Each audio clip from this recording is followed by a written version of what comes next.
Make sure you're lifting weights, but don't lift too heavy because then you're going to get bulky. Only lift the 1 pound weights because that's only going to give you tone. It's all a mess. It's all so confusing.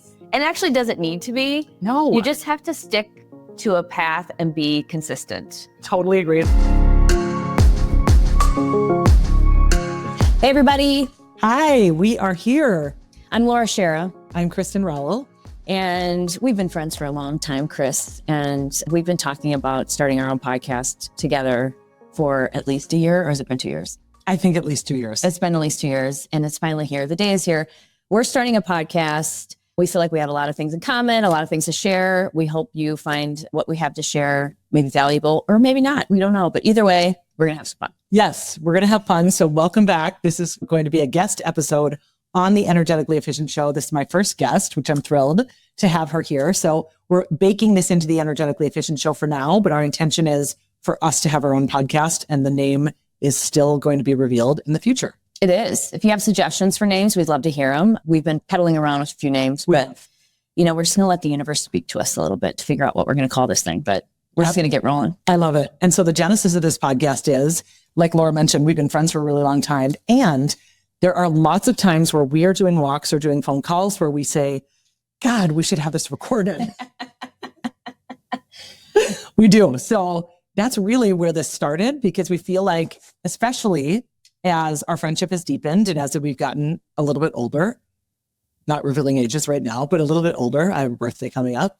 We felt like there's so much wisdom that you gain every single decade of your life. And so it's just fun for us to be able to share it. And again, we have so much in common. We're going to talk about everything from nutrition to energy to strength training to dog training and everything in between. Everything in between. But I think today we're going to focus a little bit on protein, because protein seems to be like a hot topic now. It's been a hot topic in our lives for many, many years, but it's finally on the forefront of all of this talk about how much protein you need to get in a day. And we were talking about this earlier. I had you on the Minnesota Bound podcast, and we were talking all about the protein. And we hear a lot of times how people struggle to get the amount of protein that they need in throughout the day. And you and I kind of giggle because we're like, I feel like I could just keep eating it throughout the night. I don't know about you. We do. So when people say, oh my God, but like, how do you get 100 grams of protein? Laura and I are like, 100? What? 100? How do you not get 100? Are you starving? How are you only eating 100? And it seems it can be overwhelming. I have friends of mine that say it is truly overwhelming for them to get protein in by, it's the weighted vest, it's the walks, it's how many steps during the day, it's the protein, it's the sleep, how many hours of sleep, plus kids and work and everything else. And the protein consumption seems to overwhelm people.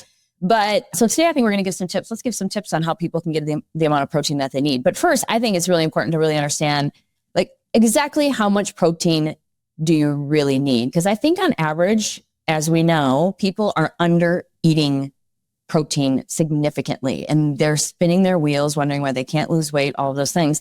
So there is a formula for this on how much protein you need. Yes. We'll let you answer that. Yes, there is. Expert. Okay. And before I do that, I just have to say, because of what you just shared, have you seen that woman on Instagram, Big Time Adulting? No, but I'll look it up. No, I haven't. I can't believe I haven't sent you her before. She has these hilarious reels where she's like, ladies, are you trying to lose weight in menopause? And she does this very like dry, the way she speaks. But she basically says, don't forget about protein. She's like, you have to take your body weight, multiply it by all this number of stars in the sky. And that's how many. It's so true. And why do the complicate or the calculations have to be so complicated? Because they kind of are. And every time I watch her, I like die laughing because she's like, oh, and you need a weighted vest. Yeah. You have to get at least 10,000 steps a day. Don't forget about your steps. And constantly joking. Totally. And at the end of it, she's always like, and oh my God, if you're not getting at least 8 hours of sleep, none of this matters. Totally. And all the races, all of it. And then do cardio, but don't do cardio. Don't too much cardio. Make sure you're lifting weights, but don't lift too heavy because then you're going to get bulky. Only lift the 1 pound weights because that's only going to give you tone. It's all a mess. It's all so confusing. And it actually doesn't need to be. No. You just have to stick to a path and be consistent. Totally agree. And I love that you just use the word consistent, because honestly, that's what I see for sure my clients have the most issue with. They try something. It's like, okay, I'm going to try keto. And then after 4 days, they don't want to do it because it's too restrictive. Yeah. So then it's like, okay, I read vegan was good. So now I'm going to do that. Okay. Then they're not getting any protein. So then they're going to try some sort of carb cycling. But I said, you're not doing any of this with any length of time. The only reason you and I have been successful for so long in keeping really good body composition is that we've been consistent. Years, actually. Like years. Yeah. When did you start lifting weights? I started lifting weights 10 years ago now, like heavy. And I was on the cardio train since high school. Yeah. I did aerobics and then all the group fitness classes. And I'm not throwing shade at them at all. They're actually a lot of fun. And if it does give you exercise, all the more power to you. I did all the spinning, but for my body shape and my body proportions and all those things, I was just spinning my wheels and like literally. Yes. And getting injured and not ever really. And I was like not starving myself, but really counting every calorie and just not seeing any changes. And it's finally, I found a trainer and I had to believe in the system, because when you start lifting weights, you're not going to see results in a month. You'll see some, but you're really not going to see significant body composition changes where you're like, oh, my booty's looking really good in these jeans. Right. That's for sure a year. I mean, you have to really be honest with yourself, depending on how hard you're going to train. I think the average person, with the amount of time we really have, you can train really hard. And I started really training hard when I started Discover Strength. We'll get to that later, but it does take time, and consistency is key. And actually these boring workouts that are consistently progressive overload, which means keeping track of the amount of weight you're lifting, the reps, and actually increasing your weight. That's what progressive overload means for general terms. Because a lot of time you hear that word and you're like, what does that even mean? Right. Yeah. That's true. But just know it's going to take time, but the results will show up. Yeah. One of my favorite quotes, and I don't remember who said this, so sorry, but it's, if you like to work out, you're doing it wrong. It's like, that's so true. That really is. So it's like, I kind of always say I have this love-hate with DS. Like I hate it when I'm walking in and I love it when I'm walking out. Yeah. But I've been so consistent for this many years, and I lifted before that. So I started lifting in I was 14. And it was in part because I was hanging out in the weight room and I just wanted to get strong, and I was always watching my dad lift. And so I wish I started when I was 14. Yeah. Or 15. I always say it's one of the things is why I have such young muscle, because I started so young, you know? And then I discovered Strength when I was about 30. So I started lifting there when I was 30, which was just a game changer because I had a really busy law practice at the time. And of course, gone were the days of, I'm going to run for an hour and then I'm going to lift upper body. And then the next day, run for an hour and lift lower body. The next day, run for an hour, upper body. No one has time for that. No. And so just to be able to do things more efficiently, and again, we'll talk about that later, but we just started this with getting back to protein. So yeah, we got you back to protein. Okay. So protein helps you build muscle. This is why it's so important. So when we're eating protein, what is it that you really need? What your body's getting from protein is amino acids. So that's really the substrate that's going to help you build muscle. And a fun fact that I love to share about protein is protein cannot be stored on your body. Nope. So this is why it's so good for burning fat, because you can't store it. Like, it doesn't go into your fat cells. Now, if you overconsume protein, and it's real hard to do. Yes. You know, if you get to a threshold of like 200 grams of protein a day, which I've done before, you're going to be like, ugh, because you just don't want to eat any more of it. But let's say you still do, it will convert into glucose in your body, and then that could get stored depending on your caloric intake. So it really can't be stored on your body. It's used to repair your tissues and to build muscle. So it's a recovery macronutrient. We call protein a macronutrient. We call carbs a macronutrient, and we call fat a macronutrient. And that's just because they're nutrients that we need to get in larger quantities in order for our health. Yes. And you're strictly talking about just the protein. So sometimes people think a ribeye is all protein. A ribeye is a lot of protein and also a lot of fat. So too much fat or too much carbs can also obviously be stored as some body fat on. Yeah. So protein, just straight protein. So that I think is, just keep that in mind. You know, obviously that's why you may want to choose at times, depending on your macros or whatever you're doing. Yeah. And how much. That's why you weigh everything and add in the keep track of your calories. I'm so glad you mentioned weigh everything, because there was a lot of people that say, oh, I just can't lose weight. And I said, well, are you tracking? Are you weighing? And it's like, no, it's just too hard. It's too confusing. I just sort of guess. And I'm like, we've talked about what we've done with guessing. Yeah. And we're not accurate. No. Every time I go off plan, meaning when I don't track or when I don't weigh, every single time I gain weight. Same. And actually, I also find that sometimes if I've been under eating, you don't even realize it. Yes. Because when you weigh out chicken or beef or whatever protein you're eating, sometimes I've surprised myself on how much more I get to eat, because I want to get to 5 or 6 ounces a meal. Yes. That I actually, if I was just to guesstimate, like one chicken breast sometimes can be 3 or 4, and you may not even realize it. Yep. And you think you're eating more protein than you are. Yeah. So weighing is very important. It's super easy to do. I mean, a kitchen scale is what, $10? Exactly. Yeah. You can get it on Amazon. The one I recommend is Ozeri, Ozeri. It's like a super easy scale. And I always tell people once, especially when you start, I mean, you don't have to weigh your food forever. Laura and I are a little nuts. We like to weigh our food. We like to be intentional. But if you don't want to do it forever, just do it for a period of time. Do it for like a month. So you have a really good sense of what does 4 ounces of meat look like? What does 6 ounces of meat look like? You know, all of those different, just so you can eyeball it. People say 4 ounces is like a deck of cards. No, I disagree. I agree too. Right? I feel like I feel like 4 ounces is more than a deck. I do too. That's what I say. So I'm like, you got to weigh it because you don't want to shortchange yourself because, and this is research that I've learned from one of my friends, Dr. Gabrielle Lyon. She's sort of one of these doctors who put on the map this 30 grams of protein at each meal. And when I listened to her give a talk at a health conference I was at several years ago, she was saying, I want you to think of 30 grams in each meal as you can't be a little bit pregnant. Yep. So you either are pregnant or you aren't pregnant. So if you have 20 grams of protein in a meal, doesn't count. It doesn't count. No. It just doesn't count. And I know that's so annoying. People think this is where it gets complicated. But if you just remember that, like every time I sit down to eat, I need to plan my meal around 30 grams of protein. So, and by the way, I can't wait to start talking about this because how many eggs, Laura, would we have to eat? Oh, here we go. Okay, can we just talk about avocado toast with 1 egg on it in the morning? It's so not a meal with protein on it. No. I've seen a lot of failures at breakfast. I will say that. And even in an omelet, there's probably not enough protein in the omelet you're getting at the restaurant, let alone the amount of oil they're putting on it. So that's not, but correct. So you have to eat a lot of eggs to get a lot of protein in. It's fine. Yeah, okay. For you sure. Eat 5 eggs at least in one sitting, which most people are like, oh, I can't do that. So if you want to get an omelet at a restaurant, I tell my clients, and I do this for myself, I know you do this, we add chicken to it. Yep. We add sausage to it. Maybe you add beans to it, but you add a variety of sources of protein because I guarantee you no restaurant is going to give you a 5 egg omelet. No. They're going to skimp on that because it's going to be too expensive for them. 100%. Yeah. And I'll order a whole chicken breast on the side with the omelet and just cut it up and stir that in there. No problem. And I'll usually add chicken or turkey or whatever meat they have back there into the omelet. And then I'll also add goat cheese. I like to add avocado.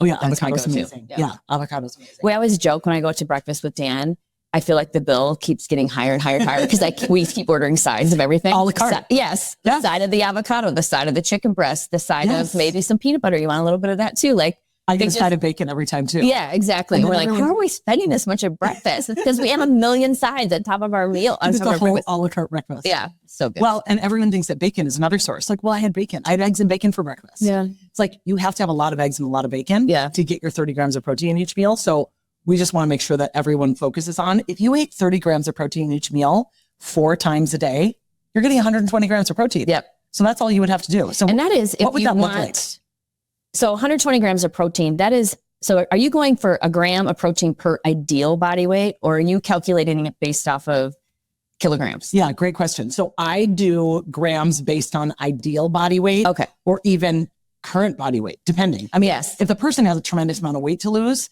they're not going to eat 1 gram of protein per pound of body weight. Of course. Right? Yeah. But if they're, for most women, depending on where they're starting, I want them eating at least 120 grams of protein today to at least maybe 140. Yes. If they want to lose weight. How much are you eating a day? I'm eating at least 140. I'm at least 140, sometimes 160. I was going to say, sometimes I'm 150 or 160. And people are like, how do you do that?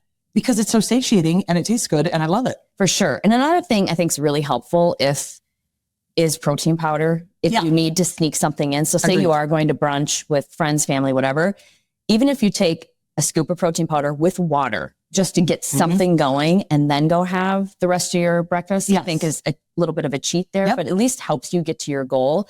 Also in between, sometimes even if I come home, like say I was at an event and they were serving appetizers, I'm probably not going to dive into the appetizers hardcore. Yep. I'll have some of the protein pieces, but none of the fried stuff, whatever. I'll skip it. Yeah. And I might get home and it might be not late, but later. I'll still decide to consume protein powder and some water, or maybe with a tiny bit of some sort of fat source, not a ton, but a little bit, just to make sure I hit my protein goal every single night. Yes. And the other thing, because you mentioned it, I think is so important. I've said this to clients in the past. If you are going to an event or a party or going somewhere where they're not going to have good protein sources, taking a protein shake with you to drink in the car on your way there, not only will you not then go, head first into the nacho bar because you'll be satiated, but you're going to make better choices. But you're also going to, if you don't get enough protein, you already had that on the way there. So that can kind of count for one meal. So just in terms of like how much time should pass within your 30 grams of protein, you really want to eat that 30 grams of protein, ideally within the hour. If you're getting past an hour, 2 hours, 3 hours, that's a totally separate meal. So now you didn't do the like, I'm fully pregnant with 30 grams of protein. You only had 20. And then that didn't really count for a meal. So ideally for women, these are total averages. Again, everything is based upon your goals. But 120 grams for women, how much for men? I think men also undereat protein. 1,000%. Most of the men, I think the least amount of protein that I've ever put on a man's plan when I've created one for him was like 170. So usually it's 170 to 200. Some it's over 200 if they're bigger men, but I shoot for 180 for most men. Perfect. I feel like, and the reality is, you guys, if you start to focus on, okay, so let's do the math on it. I have my phone here. So 180 and you're eating 4 times a day. So you're going to divide it by, no, what am I doing? I'm dividing by 30. So that would be, if you only had 30 grams in a meal, you'd eat 6 times a day. So if you need 180 grams of protein and you do 40 grams at each meal, that's 4.5 meals, or you could do 45, So divided by 45, that's 4 meals. So 45 grams of protein 4 times a day for men. Or if you're like, I don't have time to eat 4 times a day, you could do 50. So obviously if you have 50 grams, 50 grams of 50 grams, it's 150 grams of protein a day. That's dosed separately throughout the day. There is research that came out that said, remember, we don't have this upper protein threshold. So this was in the last year, maybe 2 years. I can't remember. I forget the timing, but we used to think like, oh my God, your body can only absorb this much protein. You're going to kill your kidneys. Yes, you're going to kill your kidneys. All sorts of myths that we've now discovered are not true. So what the research shows is we actually don't have an upper limit. So if you can tolerate it, I think this is havoc in your digestion, but you do you could potentially eat 150 grams of protein in one sitting. I think you and I would do it. It's fine. It's fine. We love protein. So my protein shake has 50 grams of protein in it every morning. Like no problem. So that is like a really great way if you're a smoothie person. Get that 50 grams in. Do you want to share how you make it? Because I love it. Yes. When I stayed with you, I had it and I loved it. I put a little bit of kefir in there, and usually it's grass-fed. Either it's the full fat or the low fat. I don't care because I'll either add a fat source one way or the other. I add berries, either strawberries or raspberries. And then I put it, as far as grams, I put it on the scale and measure out the grams of protein to make sure I hit 50. And by the way, here's this pro tip on that. And I tell people this all the time. It's like the best. If you're going to make this in the blender, which you are, put your blender on the food scale. And then set it to 0. And then just pour the protein powder in. You don't need to like level out the scoop, measure the scoop. It's so much easier to just weigh it on the scale. If anything, let that scoop heap a little bit. That's what I do. Exactly. So a little more. And then I'll put in, I should go get it. I found actually, I don't know if this is good or bad. I think it's good. Oh, good. I'm excited. This will be fun. Because he and I have made protein shakes for each other. I went to stay with her in Austin. She's come to stay with me in Nashville. And we love sharing like the tips and tricks that we learn. Okay, I'm excited. Yes. Okay. So if I want to add a little bit of, this is our favorite peanut butter. We have no affiliation with any of these brands, by the way. Sorry, I should look here. Favorite peanut butter. It's called Fix and Fog. Why is this our favorite? It's because it's palm oil free, number one. So the ingredients, and it's high oleic, as I recall. So it's only high oleic peanuts and New Zealand sea salt, which is amazing. That's it. So it doesn't have palm oil, any other weird oils. Don't add no sugar. Nothing. Oh, I did hear about this. I haven't tried it yet. This is what I add to my protein shake. So this protein shake, it kind of tastes like a peanut butter and jelly protein shake. It's really quite delicious. And this is called Good Good. It's no added sugar and it's a fruit spread. So it's like a jam. However, 1 tablespoon is 10 calories. That's it. Amazing. It's only 2 grams of sugar. And literally that's it. Okay, so they sweeten it with stevia. So it's 66% raspberries, 17% apples, water, pectin, banana juice concentrate just for flavoring. Rowan berry extract. I've never heard of rowan berries. I haven't either. Which one did I grab? Is that the raspberry? Yeah. Raspberry. Okay. Lemon powder, natural raspberry flavor, stevia extract, and vitamin C. Amazing. So I have a peanut butter and jelly protein shake in my cookbook, Oh, yeah. Because I use peanut butter and then raspberries. But if you want an extra berry flavor, I like that. It adds like a little something. Okay. Yeah, it's really good. Oh, it's brand new. And you can tell it's fine. And you can tell it's fine. I'll go through it. No problem. Yeah. It definitely is not obviously sweet. It does not have like a high sweet jam flavor, but that's okay. Oh, it's not Smucker's? No, yeah. Surprisingly, it's not going to rot your teeth. No. But this one is, I found this at Whole Foods. It's a brand new product, but I really do like it. It adds like a nice something to the protein shake. And so just because, again, we're not doing affiliate stuff for this, but eventually I'm sure we'll have that. It's good. Very good. Exactly. Amazing. It's good. That's great.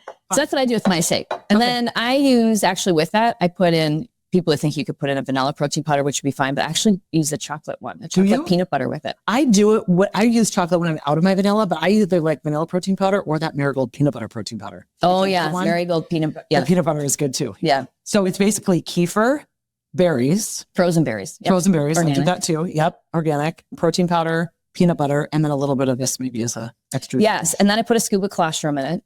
Okay. So you got your colostrum? I did. I grabbed the colostrum. I had tried all sorts of brands of colostrum. I know, me too. Just in my opinion. Bacon wanted to come and be on video. I know. Hi, buddy. Bakey's here. He's like ready for his third nap. I love him. The day. The colostrum world, I feel like it's a little bit like the Wild West. I agree with you. Yes. Yeah. So not all colostrums are created equal. I think some of the highly marketed ones are a little sketch. I agree with you. And not everyone tolerates colostrum well. It is dairy. There's dairy in it. So for people that don't do well with dairy, like you really have to be careful to not overdo colostrum. Yes, it can be very good for you. It can be equivalent nutritionally of like breast milk, goat's milk, those kinds of things. It's not going to be like a hair growth miracle. Though. No, I don't. No, it may help a little bit. Collagen, I think, helps with that too. Yeah. Yeah. Again, like not a total miracle. I think we're going to get into hair growth like a different day too, because there's like a million things going on with hair growth, especially like with menopause stuff. And especially with people making lots of money off supplements. Yes. Mm-hmm.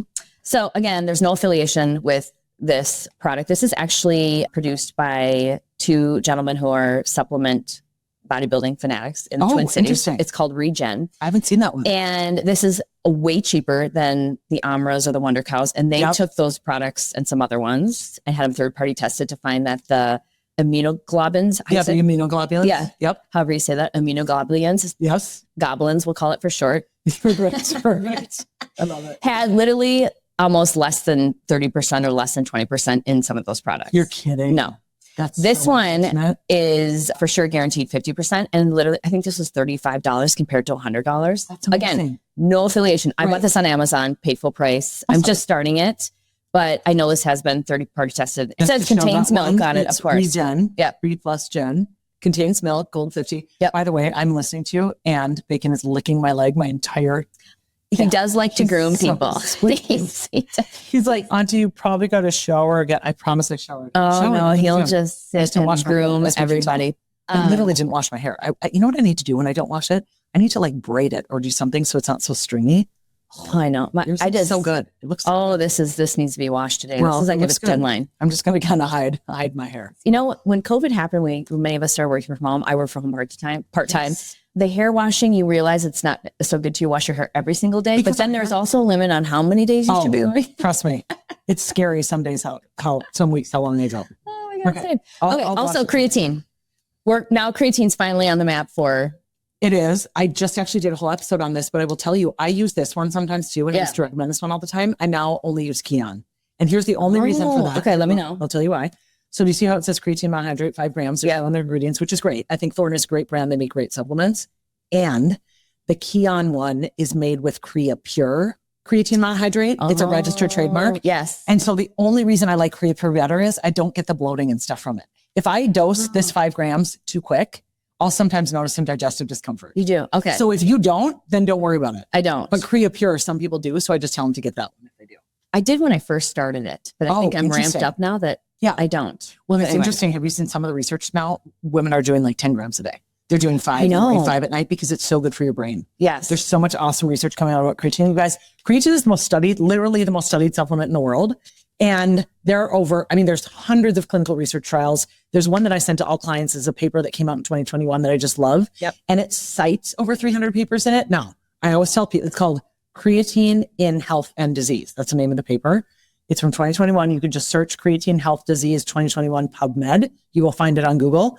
They do have to do a disclaimer because it's partially funded by people who make creatine. Okay. But the fact that they cite so many other papers in it, from lowering your triglycerides, improving blood sugar regulation, good for your brain, cardiovascular function, obviously muscle building and development. It's so awesome. And remember how many years they're like, women shouldn't take creatine because it might make you retain water. Oh, I know. That was forever. They were saying that. They did. And I do think the creatines that were made in like the 80s and maybe even the 90s, they used to make them and add dextrose and stuff to them. Oh, yeah. There were fillers that probably did do that, but creatine monohydrate does not. No. You will retain water in the belly of your muscle, but you won't retain water like in your, You won't. And you also find that when you are on this, you actually will feel the difference when you're lifting. 1000%. Yeah. I say if you used to fail at 10 reps, now you can push out rep 11, rep 12, rep 13. 100%. Because what it's doing is, and if you want to like nerd out on the science of it, I did a whole episode of it, but the short version of what it's doing is creatine. You can store 5 grams of creatine in every pound of muscle tissue on your body, which is insane. Yep. Because we have well over 100 pounds of muscle in our bodies, right? So you can store 5 grams. What you can't store in very large quantities in your body is something called ATP. That's adenosine triphosphate. It is your body's energy currency, and it is what literally gives you energy during your workout. So when I'll say, if you're in a shoulder press and you get to that rep and you can't do this anymore, part of what's happening is your body's running out of ATP. Creatine, because you can store so much of it in your system, it essentially rephosphorylates ADP, which is adenosine diphosphate, into ATP. Yep. So you get an extra gear in the gym, basically. Like, don't you notice it? 100% you notice it. Yes. Mm-hmm. And so I was always taking it before my workout when I go into my workout, and I still do that most days. But some people say you can just refill your stores right after your workout. So if you take it before or after, it doesn't matter. I just like to put it in my morning workout, especially because there was some clinical research that came out about creatine is the most effective when you have it with electrolytes. Mm. So electrolytes are your magnesium, sodium, potassium, chloride, and phosphorus. And I might have forgotten one of them. Magnesium, calcium? Sodium, calcium. Thank you. So if you have creatine with your electrolytes, so I just do my lemon water in the morning with my electrolytes and my creatine, along with 20 other stuff. A lot of supplements going there. I've tasted that water. I'm going to give it, like, as far as flavor goes, I'm probably going to give it a 5, but I'm going to give it a 10 as far as a booster. Yeah. Yeah. There's some sketchy flavors going on. Good. So that's like the morning protein regimen. Right, but which is an easy way to get 50 grams in. Easy. And by time I get home from the gym or even close to lunch, I'm ready to eat again. Like that goes through you so quick. Yeah. 50 grams protein, no problem. So then what's another meal you might have? Because you and I talk about this. We do a lot of similar meals. Oh, yes. Protein is always first. So I'm either rotating that around. I'll do beef. I'll do axis deer that I hunted. That's an incredible source of protein. Because it's very lean. It's very lean. So I'll add fat to proteins that, of course, are very, very lean. So I'll cook with ghee, beef tallow, mainly those two. Sometimes, I don't know, coconut oil, occasionally, but not really. Yeah. And then I add some sort of fibrous vegetable. I love to eat kimchi, sauerkraut with meats. But I always eat the protein first. Like that is number one that I go to. And then if I'm having a carb, which I will, because if I'm lifting, it will typically be fruit. And then also sometimes I will have white rice. Yeah. I will have that, but I also make sure that I eat that last and I eat it cold. Yeah, of course. So one thing that I learned about rice is that if it's cooled rice, and I don't even reheat it very warm at all. I eat it still pretty much cold. It's the lower glycemic. Yeah, so basically when you cook and cool rice, the properties like the higher carbohydrates in rice turn into resistant starch, which essentially is almost like fiber. So it really lowers the glycemic index. And if you can test it on a blood sugar monitor, cooled rice is much better than hot rice. Yes. And it's much better than sushi rice. People think, well, if I go to a sushi restaurant, should I just have rolls? They put sugar water in their rice. And it has sugar on it. Literally is like filled with sugar. Yeah. So you can, you cheat meal. Yeah. You test it for yourself, but it is a cheat meal. Yeah. It tastes delicious, but it is, I don't ever consider that. I mean, how are you going to get 30 to 40 grams of protein from sushi rolls? No, you're so full from the rice. Yeah. I get sashimi when I go to sushi restaurants, but given all the parasite cleansing in the last few years, I haven't done that either. I'm just that's a whole other topic. We'll get to in a different podcast. Is like parasite conversation. Yeah. Basically, that's it. I'm always just protein, veggies, and if I'm having a source of healthy fat. A source of healthy fat. And then usually my carbs, I'm eating them around at lunch because I lift before. I'll have carbs in the morning with the fruit. Yep. Carbs at the afternoon. And I take my carb content down as the day goes on, and I just replace that with fat. Yeah, I did because I lifted last night, which is unusual for me. I lifted at 6 o'clock at night. Well, you're going to burn that right away. Right. So when I came home, I can't remember what I had first. I made cauliflower, greens, and ground beef with olive oil in the skillet. It was so good. Yeah. And I just felt like I still needed something after. So I just spread 1 tablespoon of peanut butter. You know, we are with peanut butter. I had to weigh it. I put the damn banana on the fruit scale, weighed the banana first, and then did 1 tablespoon of peanut butter. And I was so good. Yep. So good. Yeah. Banana likes for a little dessert with some healthy fat on it. Oh, it's pretty good. So good. Banana's great. But I would never, ever, ever eat that by itself. You would eat it with protein. Yeah. You have to have protein first, right? And sometimes if I don't feel like cooking, if I get a little lazy, I will do the kefir, chia seeds, protein powder, and a Greek yogurt mixed combo. I just made it before I left to come here. Perfect. Before we recorded, because I'll have that later today. I'll make the chia seed pudding. It's so good. And just if anyone wants to make that, I highly recommend this recipe, which is you just mix 3 tablespoons of chia seeds with, so that's 30 grams. And I'd like to talk in grams because we weigh everything. Yep. So 30 grams of organic black chia seeds, 180 grams of my favorite kefir, which Laura already talked about, which is the Alexander Family Farms. I use the low fat one lately. I also like goat kefir. Oh, goat kefir is so good. I don't know if I've had goat. It's a little more tart, which I like. I love like it. Tart, but I've only done goat's milk. Oh, I love goat kefir. Where did you find goat kefir? Whole Foods, or if you're in Minnesota, at Lake Winds Co-op. Yeah. Do you remember the brand? I have it in my fridge. Let me see it. Because I've only known that I've seen the goat's milk and the goat's yogurt, but I never buy the goat's yogurt because it's so low protein and it's runnier. Oh, no. You know? This is going to change your life. So this Redwood Farms, or is this the other? Oh, no, Meyenberg, Redwood Hill. Yes, previously. That's what I mean. This is amazing. They do have a kefir. It's the best. Oh, I'm so excited. Yep. Okay, this is great. Previously Redwood Hill. Yes, Meyenberg bought them. I did hear that. Okay. Okay, certified humane. It doesn't taste like goat cheese either, because I don't love if something gets too goat cheesy. Milk doesn't taste like goat cheese. No. And it's great if you have any sort of dairy sensitivities. So excited for that. Okay. That's goat kefir, everybody. I'm going to try that. So I've been using the Alexander Farms. So it's 30 grams of chia seeds, 180 grams of the kefir, whichever kind you use. And then I put a bunch of organic cinnamon in it too, because that helps with fat burning. Yeah. It's just silly. And then you put that in the fridge for about an hour. You can even let it sit overnight because I think it's even creamier, which I love. And really dense like a pudding. Yes, it's very dense like a pudding. And then when I'm ready to eat it, I just put my bowl on the food scale and I add a serving of my protein powder, which depending on which brand, I usually use Marigold. Yeah, but I have lots of protein powders. I've been trying, you know what one I really like now? Which one? Just Ingredients. That girl, I can't remember her name. Oh, yeah. On Instagram, I think that's her Instagram handle. I cannot remember her name right now. It'll come to me. But she came out with, so I found them at Whole Foods. She sells them there. I bought the vanilla and I bought the chocolate. And I've seen that. One of them, I can't remember if it's the vanilla or chocolate. There's so much fiber in it. It's 0 carbs. Oh, interesting. Because there's it's whey and pea and chia seed. It's like a mix of all these proteins. So it's a really good amino acid profile. Anyways, I'm excited about it. And also, I think we should mention that when you're talking about whey proteins, I am a whey protein isolate. Yes. The whey protein world is also like the Wild West. I'm not an advocate of whey protein concentrates. Agreed. I think it's the cheap whey protein. It's not as bioavailable. Is that correct? That's my understanding. Yeah. Now, I have heard some controversy on that because I do trust one of my really good scientific friends. Sure. He likes we'll come back to you on that. Yeah. He says concentrate is actually better than isolate. He's told me it's isolate. And I thought, you've got to be kidding me. Because it just slower or something? I don't know the answer to that. I'm going to have to look it up because I know that I watched a video on him talking about it, but it was like a year ago. So I've got to look that up because he also manufactures protein. So part of this could be self-interested because he's got concentrate in what he serves, but he is deep in the science on it. So I don't want to speak out of school. Yeah.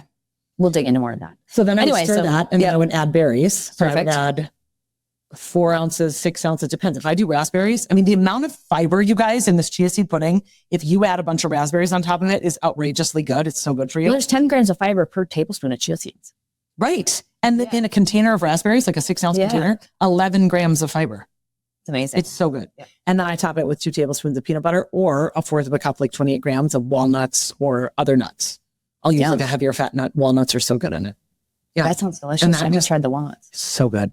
It's so good. And that's like, you can eat that for dinner if you want. For sure. That's just I'll have that for dinner. Easy. Yeah. It's fast. It's not necessarily cooking, cleaning, whatever. But I think that's like.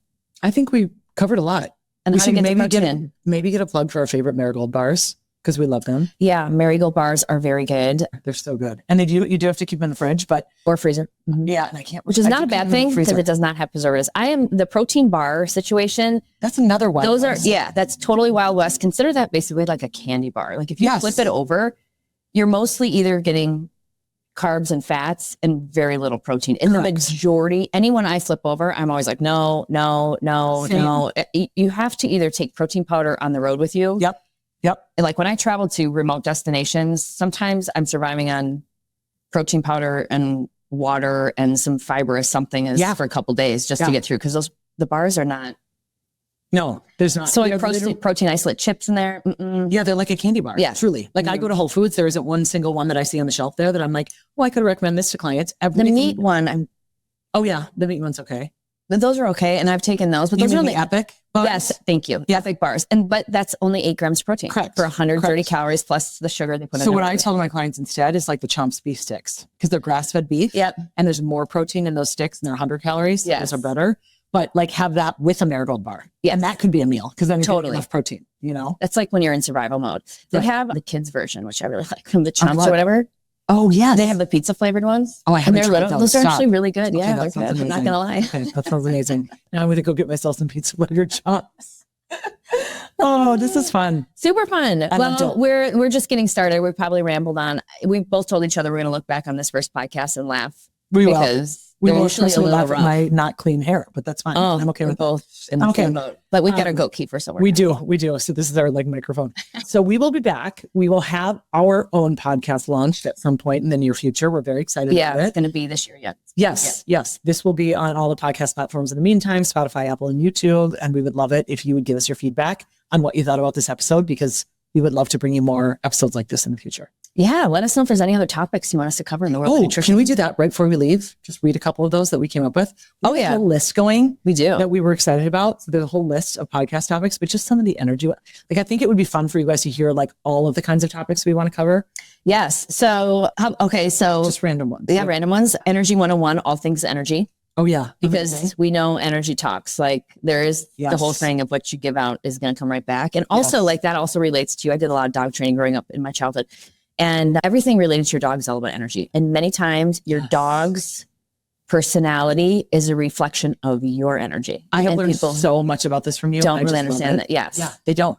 If you see an anxious dog, their owner is anxious. There's something going Full on there. stop. Yes. Full stop. And granted, dogs can have a history if they're rescued or something, Sure. but there's workarounds and all that. But anyway, so that was one. Some other things. Squeezed by you. Top 5 questions for dating all women and men must ask. Oh, I love this. There's a hack there for sure. Oh, yeah. The biohacking things we're currently both doing, which is Oh, a yeah. lot. It's like a full-time Biohacking. job. Well, you just had an IV last week. I had my NAD injection last week. That'll be another topic. And that would be more like machines were going in, red light beds, all the things, cold plunging do's and don'ts for women. There's a lot of information that's changed on that. I agree. Yeah. I agree. Yes. Sleep hacks. Everything's Yes. about sleep, right? We all, on top of our weighted vest and our 10,000 steps and all of our protein, we have to get sleep too. Yes. Yes. We do. People are curious if we have some sort of social life. And Yeah. Our social life is talking to each other. yeah, I know. And like, not bragging, but really like going over like, oh my God, I got 8 hours of sleep last night. Yes. I got my 12,000 steps in. Exactly. You realize you're not missing much when you get into like feeling really good. You feel really good. And which like, is so fun. Yeah. Yes. Yeah. Energy. We talked about that. Ego love versus soul love. Oh, Ooh, big that's difference very good. there. Because we have very interesting relationship histories that we've talked a lot about, and that was Yes. so fun. Very The fun. other one I was just spotting when I was looking This at that one's is the best. which one? Oh yeah, obese dogs. Don't get us started on Don't dogs get that us started are on overweight. obese No, dogs. we're Don't get gonna us have a started on that. conversation It about that. actually is abuse. It's abuse. We'll get started on that. And then the other one I love because you've taught me so much about this, Survival 101. What's your skill? Oh, yeah. Like Laura has said, if the end of the world comes Yeah. or if we're on a desert island, like what skill are you bringing? You got to have one. You have to. Yeah. What's going to happen is everybody's going to break out into villages. And if you don't have a skill to bring to the village, you're going to be on your own. Like, It literally is going to be the real life Hunger Games. Yeah. And so I am constantly trying to figure I'm like, out. what's your skill? Exactly. I will come back to you on that. I'm not sure yet. She's going to get into foraging and gathering and Yes. wild raspberries. I can do that. You totally Yeah. I love it. All right. Well, that's a wrap for our first podcast. Thanks for Yes. joining us, everybody. Thanks We for being hope here. to see you back here soon, maybe next week, Yeah. but title coming soon, TBD. Yes. Bye-bye.